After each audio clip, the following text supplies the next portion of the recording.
Hey, what's going on? It is Tuesday again, and I am here with my good friend Ned Flanders and Lionel Huntz celebrating Christmas. Hey, it's the last video of the year.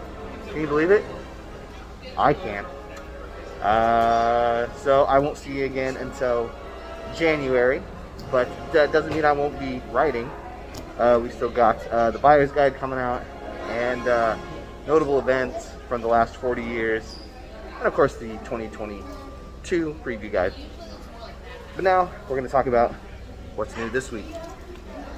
Top game of the week, Halo Infinite is finally coming out on PC, Xbox One, and Series S and X.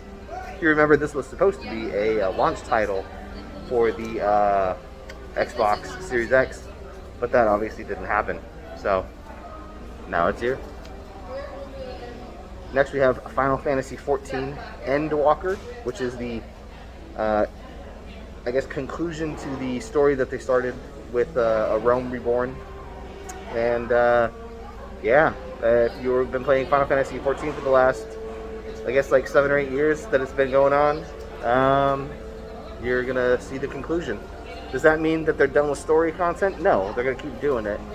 But just fog it up. This damn map. Sorry.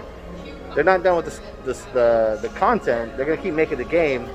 Just this current story will be wrapped up. Will they start a new story? They haven't said yet. They said it's all dependent on player engagement, whatever the fuck that means. So anyway, that's coming out on PC, PS4, and PS5. Next we have Yu-Gi-Oh! Rush Duel Dawn of the Battle Royale on Switch. Okay. Monopoly Madness is coming out on PC, PS4, PS5, Stadia, Switch, Xbox One, and Series S and X. And it's like Monopoly meets Fortnite or Overcooked or some shit. It looks dumb. What else we got? Shovel Knight Pocket Dungeon on PC and PS4 and Switch and Xbox One. And The Gunk, everyone's favorite game, The Gunk, is coming out PC, Xbox One, Series X and S. Ports.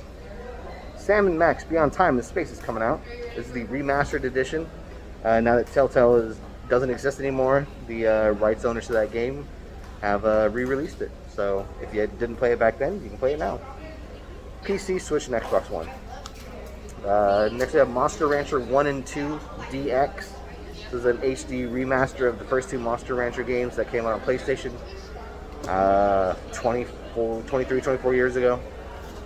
You used to be able to put in a disc, like a CD, and get a monster. I don't know what they're going to do now, because you obviously aren't going to be able to do that on your iOS device or your Switch. It'll be on PC, but I'm pretty sure they took that functionality out. So I think it's just codes you enter now, maybe. I don't know. Finally, Record of Lodos War, Deedlit and Wonder Labyrinth. That's a mouthful. Came out on PC earlier this year.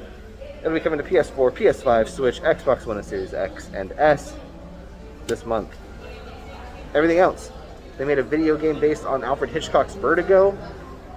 Because we needed that. It's coming to PC. A new Five Nights at Freddy's game is coming out called Security Breach. Looks like it's like an 80s themed game, but the same kind of bullshit. The robots are trying to kill you. PC, PS4, PS5. Finally, Siberia, The World of Before, is coming to PC. Notable titles. 10 years ago, we had Star Wars The Old Republic on PC. This was the third Star Wars MMO at the time. Before that was Star Wars Galaxies, and then there was like a kids MMO based on the Clone Wars. But Old Republic was the one that took over basically for Galaxies. They shut Galaxies down a month before Old Republic started. And yeah, it's from BioWare, so it's kind of a continuation of the Knights of the Old Republic story. And did really well when it launched. And over time, it just kind of was seen as more of a World of Warcraft clone without a whole lot of originality going for it. And so its player base started to drop, and then it went free to play. And now it sits at a comfortable place, I suppose. They keep releasing expansions. One just came out this year, so still going strong if you want to play it. It's free, you might as well. That's the Old Republic. 20 years ago, Final Fantasy X came out on the PlayStation 2. I think it's maybe one of the last credited times that Hironobu Sakaguchi was credited on the game. I think he got some executive producer credits on 11 and 12. But by this point, he was mostly done. He was out doing the Final Fantasy movie, which bombed horribly and disillusioned him. So, at least Final Fantasy X did well, even though he didn't have much to do with it.